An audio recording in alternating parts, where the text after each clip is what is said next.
Greetings,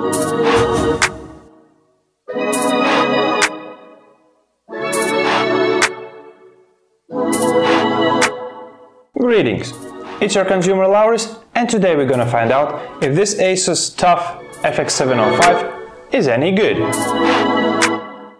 Despite cutting multiple corners, the Asus TUF FX705 is an interesting gaming laptop with a good balance of cost and performance. For me personally, this is the first time I'm actually reviewing any TUF gaming laptop from Asus. And TUF basically is a brand that is not only tough by the build quality and the name The Ultimate Force, but also because of the formed Ultimate Gaming Alliance, where Asus has basically taken a lot of components manufacturers, signed deals with them to use their parts in their gaming laptops, so that the buyer at the end, when you are buying this device, you would know exactly what is inside of it.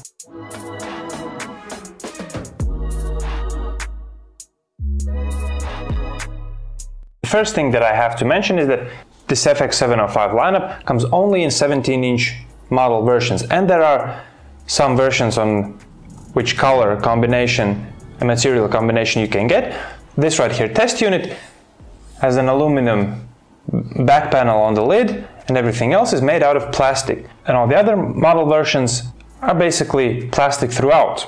The weight on this thing is 2.6 kilos, which is basically 200 grams less than the previously reviewed ROG Strix Scar II laptop. From the visual appearance, one could actually hardly tell that this is a gaming laptop. There are a few hints here and there. The only two things that really do tell that this is a gaming laptop is first the TUF Gaming logo near the keyboard and the RGB lit keyboard.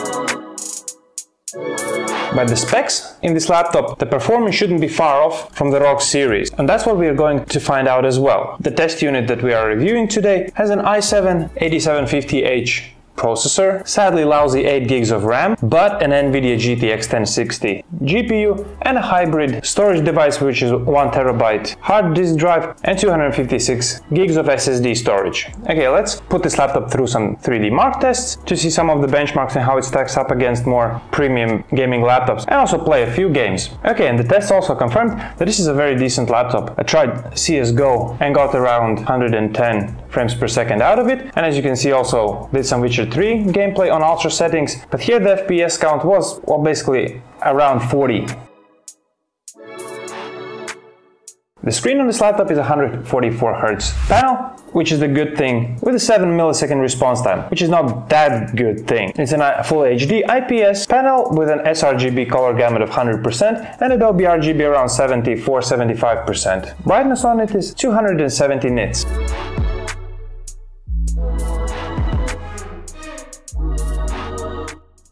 The port selection on this thing leaves to be desired. Yes, it has an HDMI 2.0 port, 2 USB 3.1 ports, but they are generation 1, and the third USB port is a 2.0, so as you see, no USB-C, no Thunderbolt 3 port, no SD card slot. All of the ports are located on the left side so that your right side of the laptop is free only for your mouse. The build quality on this laptop is okay. Yes, it has sturdy materials and is put together very well, but there are areas in which you see that it is a bit flimsy and doesn't feel that solid. The keyboard, on the other hand, is very good in my opinion on this laptop. It has a full-sized keyboard. Okay, yes, the numpad section is again a little bit cramped and the arrow keys are moved slightly lower on the keyboard.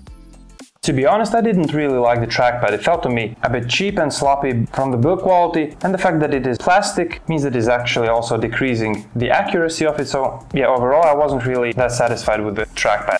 Asus also claims that this laptop has passed the military-grade testing. It means that it has been put through some tests, like altitude tests, humidity tests, low temperatures, high temperatures, a bit of shakes and bumps as well, just to see how it holds up. And if they claim that they have passed it, so that means that probably the laptop is also performing quite well in these various conditions. Another interesting thing that this laptop has is the hypercool technology on its fans, which basically means that a cyclone is trying to push out all the dust and crumbles out of the fans more efficiently than your traditional cooling fans.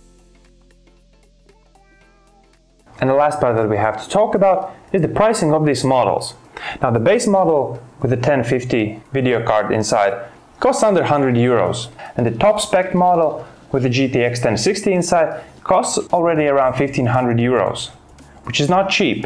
but you have to consider that it has a very good screen, has a very good video card inside, and it's a 17-inch laptop. Of course, if you would like to go for a more premium gaming laptop, like the ROG series, like your Alienwares, like your Legions, Predators, etc., you have to probably shell out somewhere in the region of 20-100 euros. But an entry-level laptop that starts under 1,000 euros might be just your cup of tea. My final verdict for this product is a solid 7 out of 10, deducting points for the design, which I didn't quite like, for the poor port selection, because I don't think that late 2018, early 2019, your production cost would be that high if you would actually include a USB-C or an SD card slot.